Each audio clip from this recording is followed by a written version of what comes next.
Yellow just blocking in the house in my road. Gotta make her put it on. She don't like wearing clothes. Just left Concord, North Carolina. I was licking on booty and a whole lot of vagina. Eat a booze with some ice cream. She'll remember you. Ice Cube make a chip. Shiver like the winter do. See me with the crew. I gotta get some food. I see you looking like you do. Had to make a move, make a move. As far as the gang culture was really starting to rise, you know, from my understanding, you know, you ain't part of none of that. I'm not part of none of that. But from an outsider looking in, what was it like being in and out of jail and seeing the rise of the blood and the Crip stuff? Do you remember a specific time where none of that was going on and then going back and seeing how it changed? Like, from your opinion, how did you see that affected the jails? Yeah, it wasn't going on in 9-2 when I was there. And even in 9-3, I ain't seen none of it. You know what I mean? I ain't seen none of it in the 4 building in 9-3, but I wasn't there for a long period of time. You feel me? When I went up north, I started hearing about it and shit. But then when I came home from my bid, after I did my little 6 years up north, when I came home from my bid, I only lasted in the streets 4 months. After that 6 years, I got locked back up for a new charge. Matter of fact, I got locked back up for a parole violation and a bullshit-ass charge. And I had to go back to Rikers Island. So now it was my first time being on Rikers Island when, you know, Bloods ran everything. And I went to fucking HDM. And in HDM, it really wasn't a whole bunch of blood shit like that popping at the time. It was, but HDM was it ran so much like an up north jail that it was Bloods there and gangs there, but it still was real niggas that was holding the shit down for real. That wasn't gang affiliated. But in other buildings like OBCC and C73, the whole shit was dominated by Bloods. You feel what I'm saying? So in HDM, it was half and half a little bit.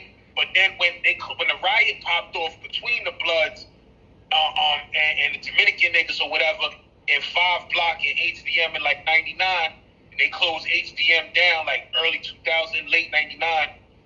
They sent us to motherfucking C73. And when I went to C73, that shit was a million Bloods in there. You feel what I'm saying? And I got into a problem with some niggas. Long story, I told it on my channel or whatever, but I got into some problems with niggas when I came through C73 because I wasn't used to being in Rikers Island where gangs dominated it. You feel me? Yeah. So my mouth was wrecked.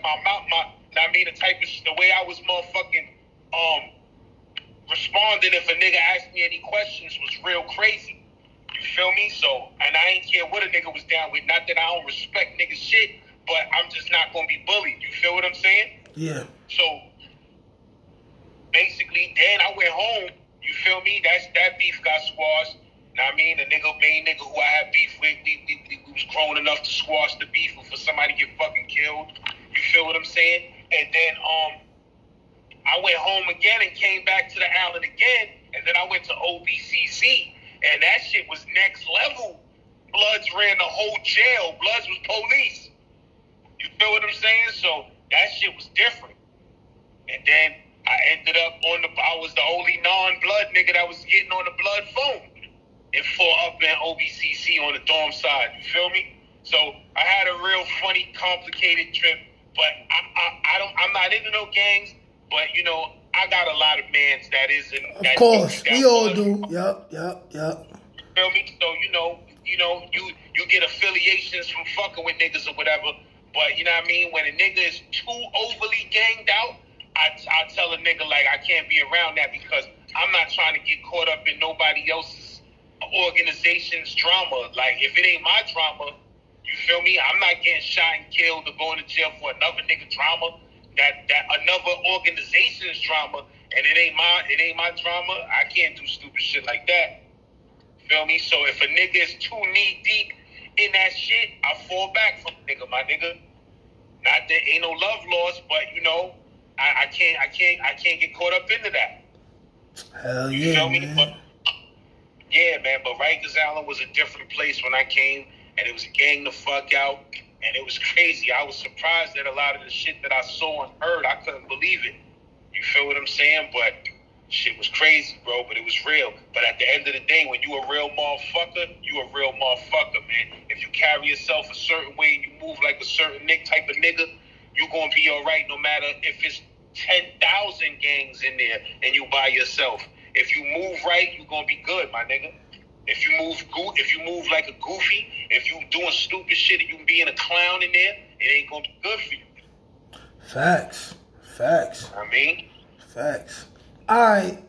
I believe that's it for now. You know, hopefully we could do something else in the future. I got a few more questions to ask. But how I want to end this is what I do with all my guests. If you have any last words that you want to say to the people, any positive messages that you want to give to the people, especially any young people who are on the verge of maybe going through what we went through, and you may want to be able to change at least one person's life, what would you have to say? Man, get knowledge of self, bro. You know what I mean? Like AZ said in a very great song, without knowledge of self, how else can a criminal change? You heard? Like, I feel like that's the only way a motherfucker really gonna change their lives is if they get knowledge of self. Once you get knowledge of self, that shit make you feel a certain kind of way, give you a certain type of dignity and pride about yourself, and you want to move better out here. You feel me? So that's the best advice I could do. Get knowledge of self.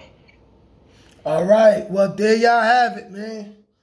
St. Laz interview on the Nate Almighty Global Dark Skin Ambassador channel. I appreciate you, my brother. Any of y'all watching this video right now, man, let us know what you think. Let us know if you want St. Laz to come back, man. Like I said, this is one of my first inspirations doing this. Like I said, this is the king of New York City storytelling. I'm on your ass, though, man. Bronx versus Brooklyn, man. I'm on your ass, dude. I'm on you, you know what I'm saying? But you're a major inspiration, man. I got a lot of love for you, brother. I appreciate you for being a part of this. I appreciate you too, bro. And then if you rep that Gen Pop and you watching this, make sure you subscribe to that Nate Almighty channel. You heard? Yes, and if you one of my subscribers, you probably done already heard of St. Laz and subscribed them already because his numbers is up there. But if you not, do it. You know what to do. You know what to do, man. Thank you, my brother. Peace. All right, my brother. Peace. Holla at me. One.